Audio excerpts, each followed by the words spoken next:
Who let him cry like that?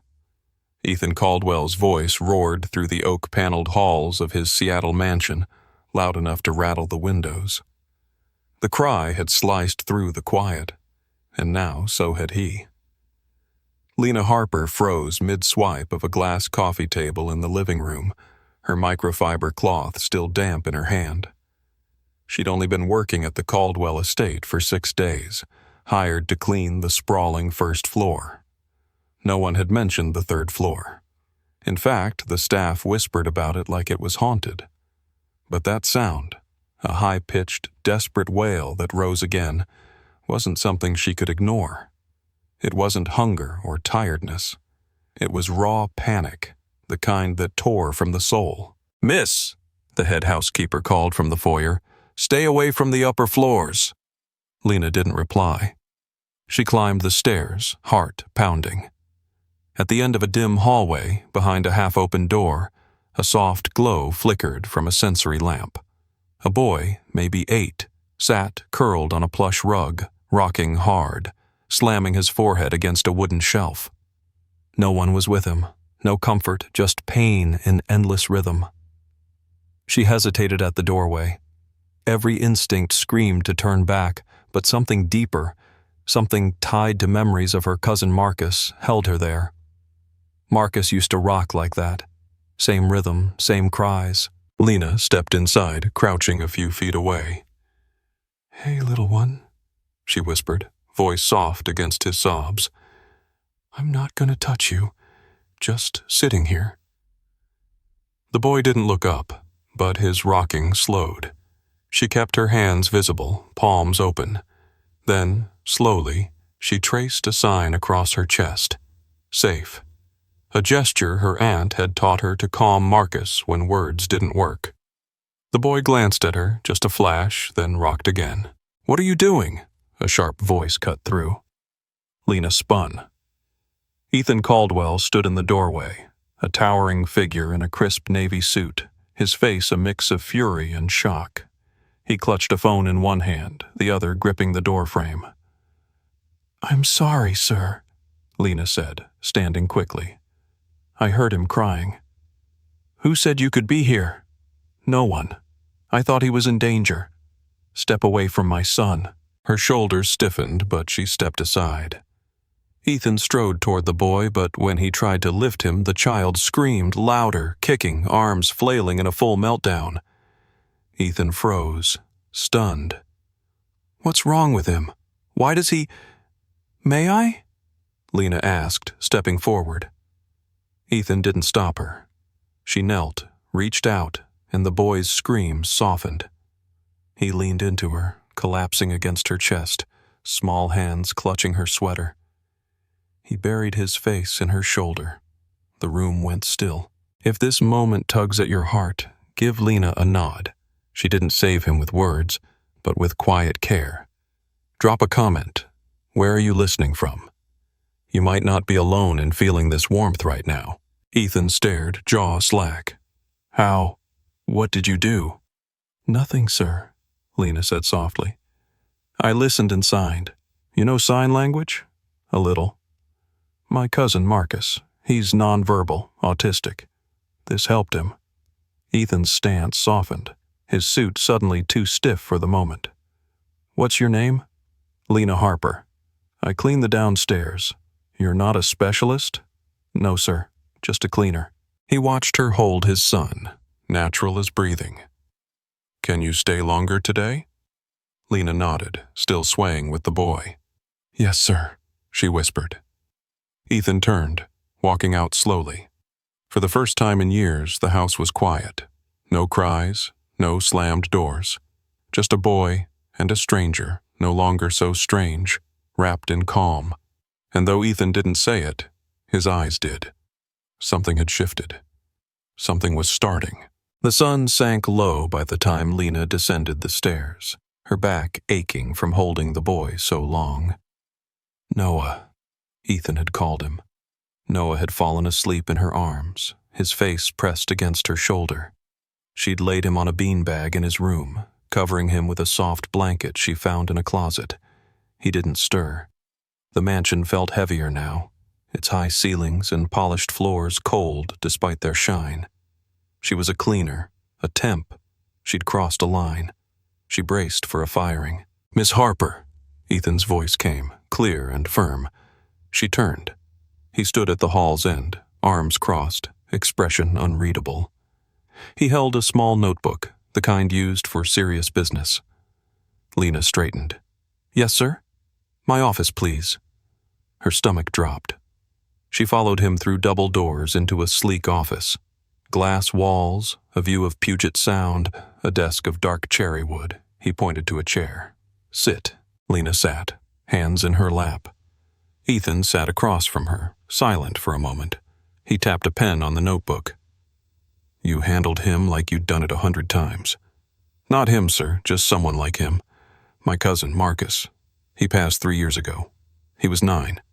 Ethan's eyes flicked up, a flicker of empathy crossing his face. "I'm sorry. Thank you." He leaned back. No specialist, no therapist has calmed Noah like that. Not in 3 years. They all failed. "You walked in with a rag and fixed him." Lena's throat tightened. "I didn't fix him, sir. I saw him." That stopped him. The pen stilled. "You saw him. Kids like Noah don't need fixing. They need someone to sit in their silence." Ethan blinked.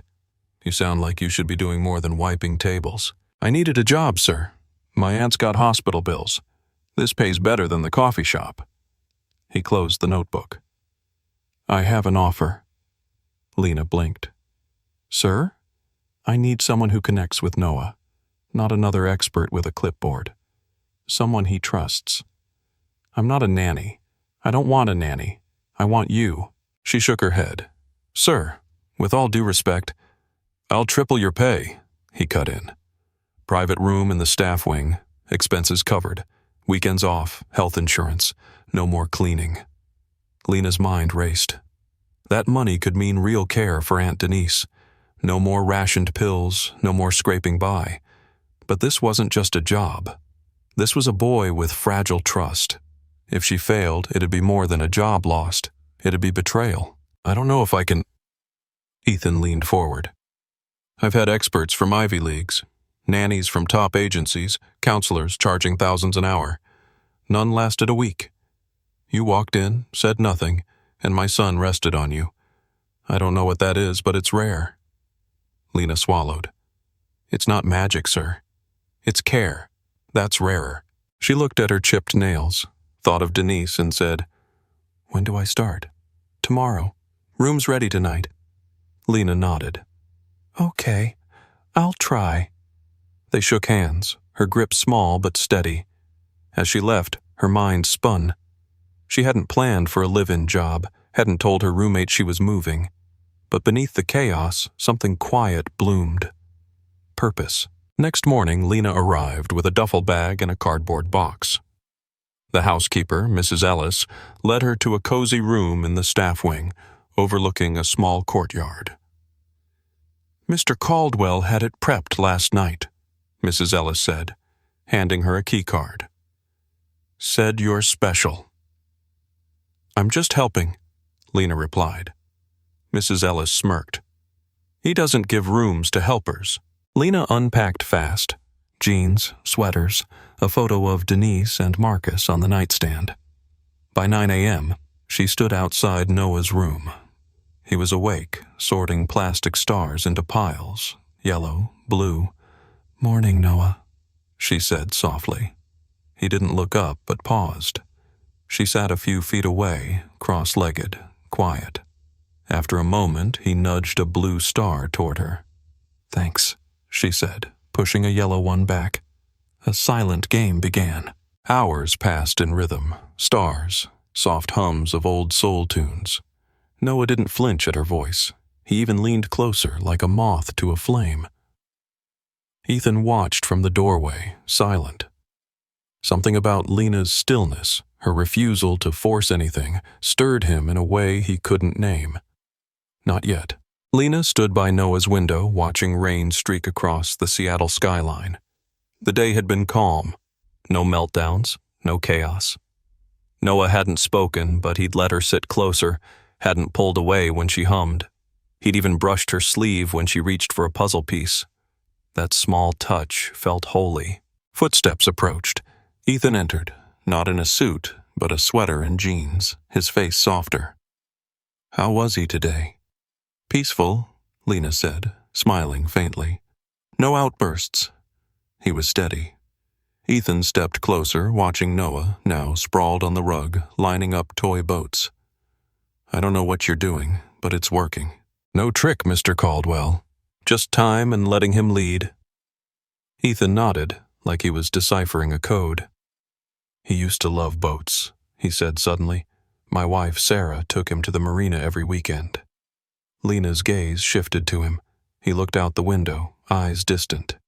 He hasn't asked to go since she passed, not once. Lena stayed quiet, letting his words settle. I thought we were fine, he continued. After the funeral, I hired top therapists, enrolled him in every program. I spent millions, but it got worse. Screaming, fear, chaos. Now you're here and he's calmer than I've seen in years. Lena shifted. Grief isn't a cold, Mr. Caldwell. It's messy. For you? For him? Ethan paused. Do you think he remembers her? I think he feels her absence, even if he can't say it. Ethan sat in a chair, staring at Noah with a mix of guilt and wonder. We were married 12 years, met in grad school.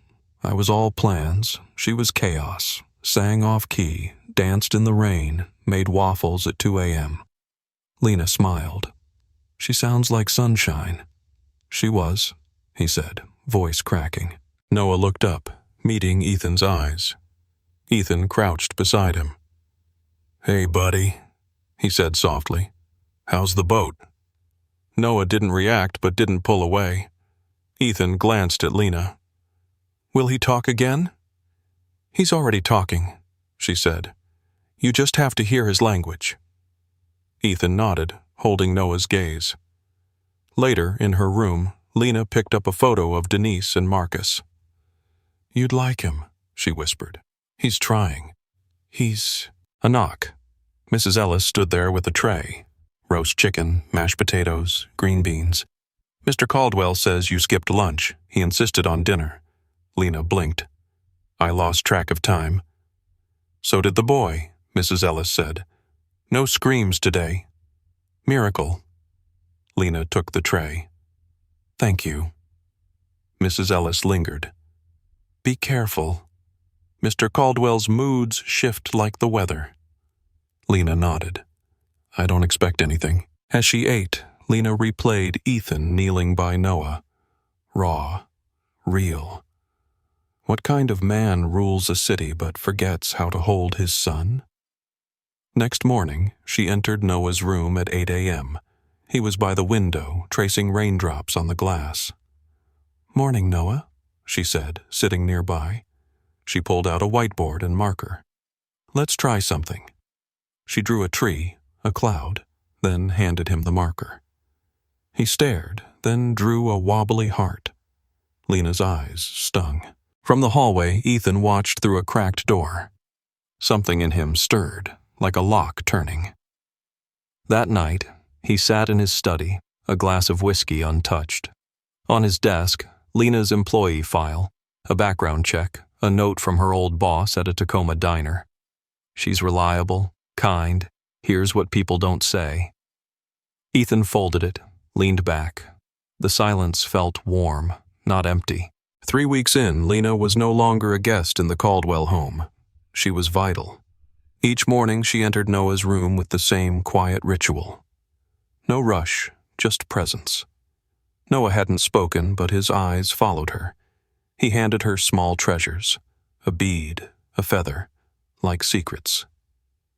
That morning she brought a yoga mat, scented dough and cards with cartoon emotions. This one's happy, she said, showing a smiling face. Like when music plays. Noah touched the card, then pressed it to his chest. Yeah, she whispered. That's it. When Ethan came home, the house felt alive. Jazz drifted from the kitchen. Windows were open. Upstairs, a laugh, not loud, but pure, stopped him cold. He followed it. Lena knelt on the living room floor, a toy octopus in one hand, a sock puppet in the other, staging a goofy battle over a pretend smoothie. Noah's face lit up, a silent laugh shaking his shoulders. Ethan couldn't recall the last time he'd seen it. Lena spotted him.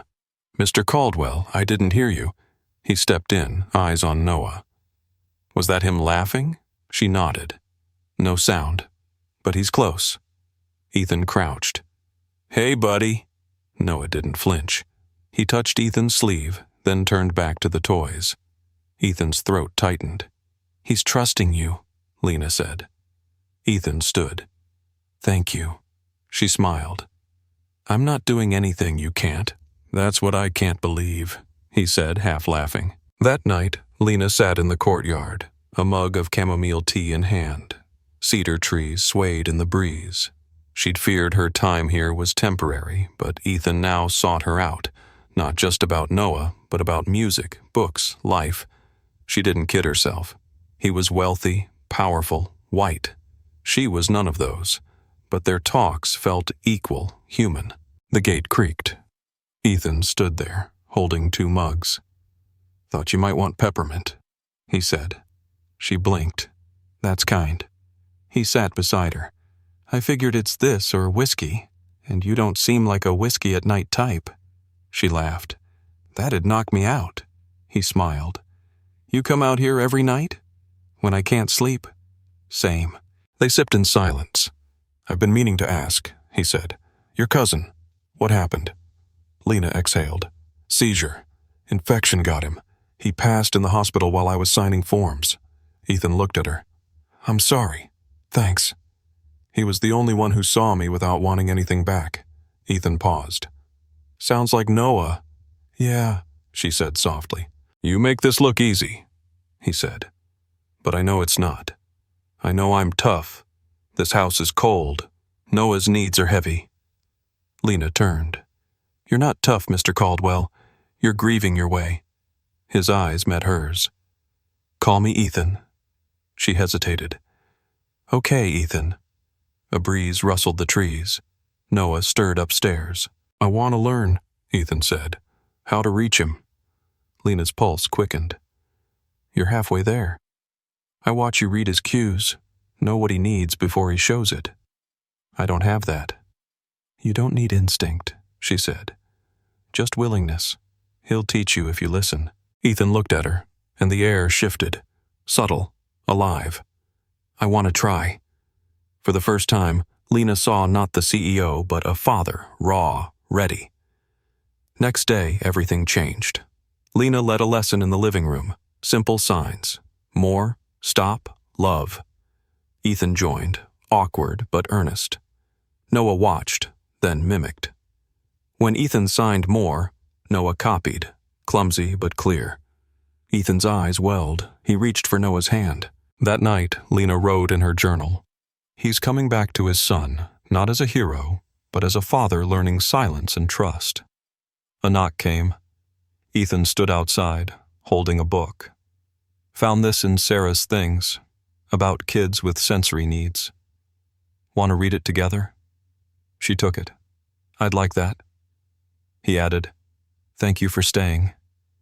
Lena smiled, the memory of Marcus warm in her chest. She wasn't just staying, she was building. Summer light poured into Noah's room, painting the hardwood gold. Lena sat across from him, guiding animal shapes into kinetic sand. It was their routine, sensory play before breakfast, a gentle start. Noah didn't speak, but his gestures grew bolder. Eye contact, small smiles. When she sang, he swayed. Once he touched her wrist, pushing a mold toward her. "Thank you," she whispered. His fingers brushed her palm. Ethan joined these sessions now, kneeling beside Noah, copying Lena's signs with focus. "Dog," Lena signed, forming ears with her hands. Noah stared, then pressed a dog figure into the sand. Ethan laughed, soft but real.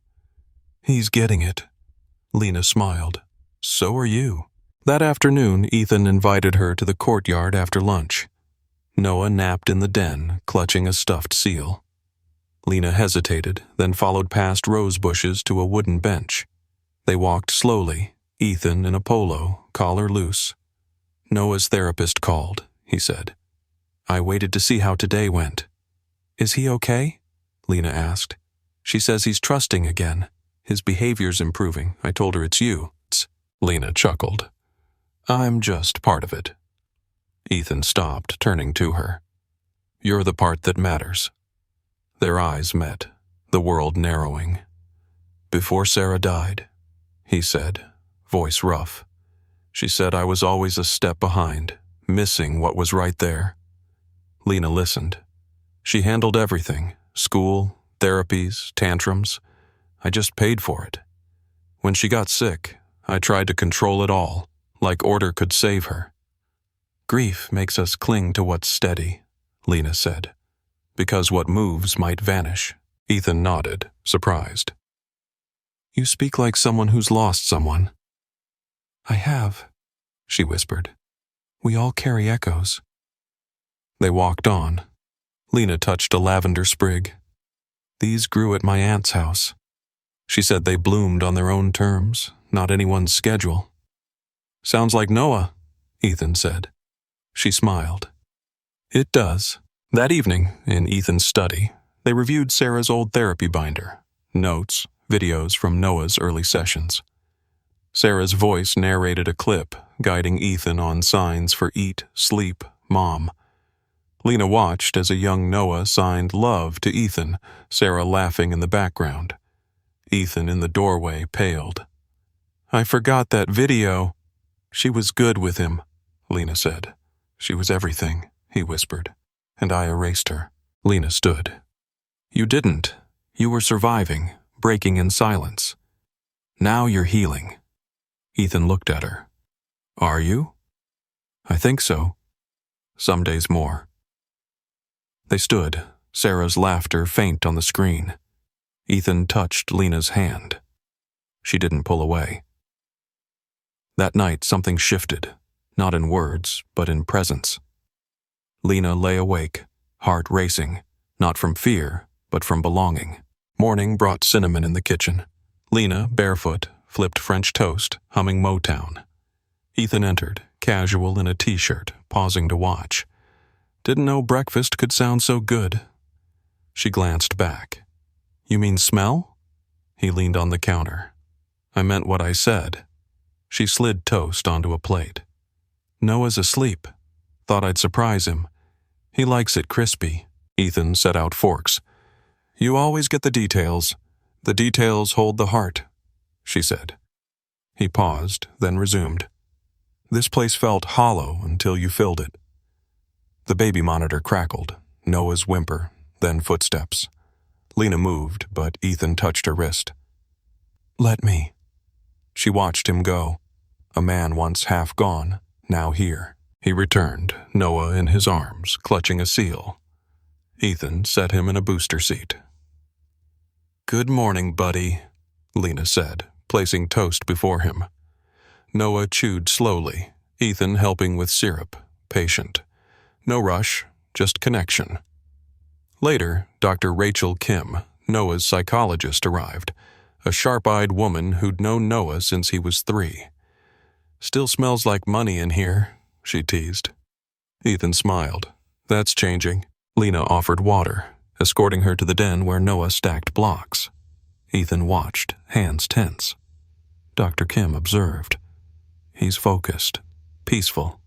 Ethan stepped in. Progress? She nodded. He's bonding. Ethan looked at Lena. Dr. Kim followed his gaze. What's different, Miss Harper? I treat him like he's whole, not broken, Lena said. That's rare, Dr. Kim replied. It shouldn't be, Lena whispered. After, Dr. Kim told Ethan. You've brought something sacred here. Don't lose it. Ethan watched Lena sign happy with Noah, who copied perfectly. That afternoon, Lena sat in the courtyard, lavender blooming fuller. She was attached. Too much. This was meant to be a job, but Noah's touch, Ethan's eyes, made it more. Ethan approached. Not interrupting, just thinking. He sat. Why'd you take this job? To remember who I am. To help someone do the same. And you, why hire me? Desperation at first. Then I saw Noah look at you. Not scared, just calm. They were quiet. I misjudged you, Ethan said. Thought you were just a cleaner. People do, Lena said. But you're not, he said. I'm someone who sees the overlooked, she replied. He nodded. You saw him, now I see you. That evening, Lena passed Ethan's study. He sat at a piano playing a halting melody. She listened. Didn't know you played. I used to. Sarah wanted me to teach Noah. Keep that promise, Lena said. Music speaks when words don't. He looked up. Sit with me? She did. He played, she hummed, signing a lullaby. You're incredible, he said. I'm present, she replied. Most aren't. Ethan brushed her wrist. A question. She didn't pull away. An answer. Upstairs, Noah stirred and called, Dada? It echoed like a miracle. Ethan froze. Lena gasped. They ran. Noah sat up, eyes wide, unsure. Say it again, Ethan whispered. Noah touched his chest. It was enough. Ethan held him, murmuring, You did it, buddy. Lena watched, tears in her eyes, heart full. Morning light transformed the house. Ethan canceled meetings, family day. He read to Noah, built block towers, earned giggles with silly faces. Lena stayed close, offering snacks, wiping hands, her presence steady. Dr. Kim returned, unannounced. You weren't kidding, she said, watching Noah play. He's grounding. Ethan nodded. Lena was there when it happened. They stepped aside. This changes everything, Dr. Kim said. Therapies, routines, long-term care. I want you to lead, Ethan said, but Lena stays. She's not a therapist, Dr. Kim noted. She's better, Ethan replied. She's trusted. Dr. Kim nodded. Fair. Lena took a break in the courtyard, lavender sweet in the air. She was rooted here, despite her plans. Ethan found her. We should celebrate. Dinner. Just us and Noah. That sounds perfect, she said. Tomorrow I want to show you something personal about Sarah. Lena touched his arm. You don't have to. I want to, he said. You've given so much. I want you to know us. Dinner was simple. Grilled chicken, roasted veggies, mashed potatoes. Lena cooked. Ethan set the table. Noah picked napkins. Blue for Lena, red for himself, yellow for Ethan. A first. After, by the fireplace, Ethan poured wine. Sarah and I sat here, he said. This spot. We had nothing but this fire and a beat-up radio. She sang to Noah even when he didn't respond. Lena's throat tightened. You remind me of her, Ethan said. Not the same, but the same fierce love. I don't know where this is going, he admitted. But I feel you here, with us. Do you? Yes, Lena whispered. But I'm scared. So am I. They sat, fire crackling. Later, Lena lay awake. A knock. Ethan stood outside. Couldn't sleep. Me neither. Thank you, he said, for finding us. Good night, Lena. Good night, Ethan. She closed the door, heart full. It wasn't love yet, but it was real. Morning sun warmed Lena's room. She lingered in bed, Ethan's words echoing. In the kitchen, Ethan burned eggs. Noah sipped juice. Lena entered, smiling. Good morning. Noah reached for her hand. A first. Ethan suggested Piedmont Park. Big step, Lena said. I want to try, he replied. They packed snacks, a blanket. Noah in a cap he wouldn't remove. The park buzzed. Kids, dogs, joggers. They settled under an oak. Ethan pointed at ducks. Lena unpacked apples. Noah watched boys play catch, curious. "Want to try?" Ethan asked. Noah looked to Lena. She smiled. "Just watch for now." He relaxed, munching crackers. "Mr. Caldwell." A woman approached. Claire Benton from a tech gala. Ethan stood, guarded. "Good to see you." Claire eyed Lena, Noah. "Your son? I heard he's doing well?" Then, to Lena, "New nanny?" Ethan's jaw tightened. "This is Lena Harper. She's family." Claire blinked. "Oh, nice. Let's catch up." She left. Ethan sat. "I'm sorry." "You don't need to be," Lena said. "I know who I am."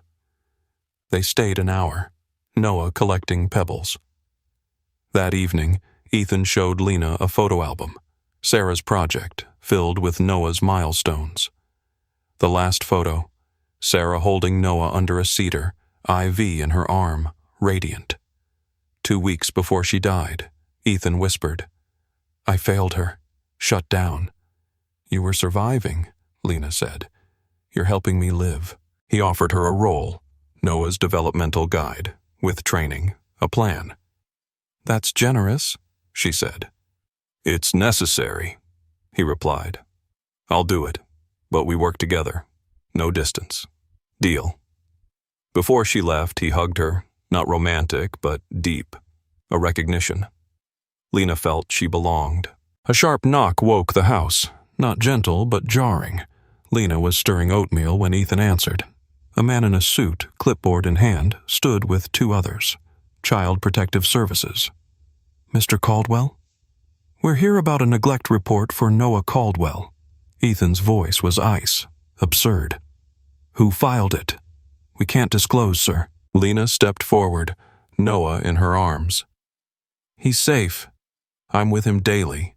No neglect." The man, David Reese, studied her. "And you are?" "Lena Harper, his caregiver." Ethan called his lawyer, then security. "You may enter, but nothing's touched without consent." The agents checked the house, kitchen, Noah's room, yard. Lena refused a private talk with Noah. "He doesn't trust strangers. I signed for him. Sign for..." They found nothing. Before leaving, Reese said, "Off record, it's rare to see a kid this cared for. Whoever reported this had other motives." Ethan shut the door, jaw tight. "Someone's targeting us," Lena said. "I know who," Ethan replied. In his office, Ethan met with Lena, his lawyer, Karen Holt, and security expert, James Vega. "This wasn't random," Ethan said. "It's tied to my company's merger."